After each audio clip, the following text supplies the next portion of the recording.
Pada suatu hari, seorang ibu parubaya sedang berada di rumah sakit bersama dengan anaknya. Ia terlihat sedang berbincang dengan seorang dokter.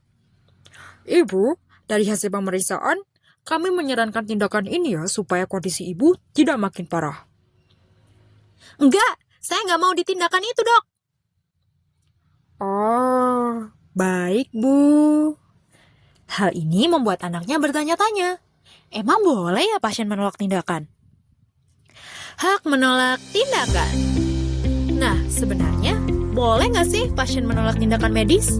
Jawabannya, boleh. Dan ini bukan cuma opini semata, tapi juga diatur dalam undang-undang.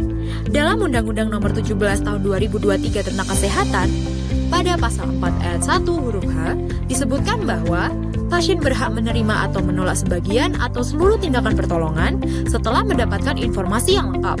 Selain itu, pada pasal 276 huruf D juga ditegaskan bahwa pasien berhak menolak atau menyetujui tindakan medis. Bahkan dalam pasal 192 ayat 1 disebutkan bahwa rumah sakit tidak bertanggung jawab secara hukum apabila pasien atau keluarganya menolak tindakan setelah mendapatkan penjelasan medis yang komprehensif. Tapi ingat, keputusan itu harus didasarkan pada pemahaman, bukan sekedar takut atau langsung nolak. Makanya, sebelum ada tindakan, dokter biasanya akan melakukan yang namanya informed consent.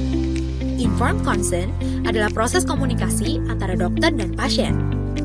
Dokter akan menjelaskan kondisi pasien, tujuan tindakan, manfaat, resiko, sampai pilihan lain yang mungkin ada. Dan pasien diberi kesempatan untuk bertanya sampai benar-benar paham. Nah, setelah penjelasan tersebut, pasien punya pilihan, mau menjalani tindakan atau menolaknya. Kalau pasien memutuskan untuk menolak, dokter akan memastikan. Kalau pasien memutuskan untuk menolak, dokter akan memastikan dulu bahwa pasien sudah memahami semua penjelasan yang diberikan. Pasien tetap diberi ruang untuk berdiskusi, bertanya, atau mempertimbangkan kembali keputusannya.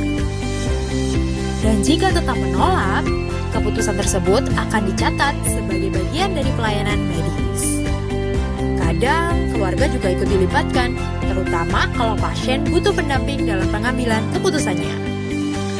Dalam kondisi tertentu seperti gawat darurat, hak menolak bisa menjadi terbatas demi menyelamatkan nyawa pasien.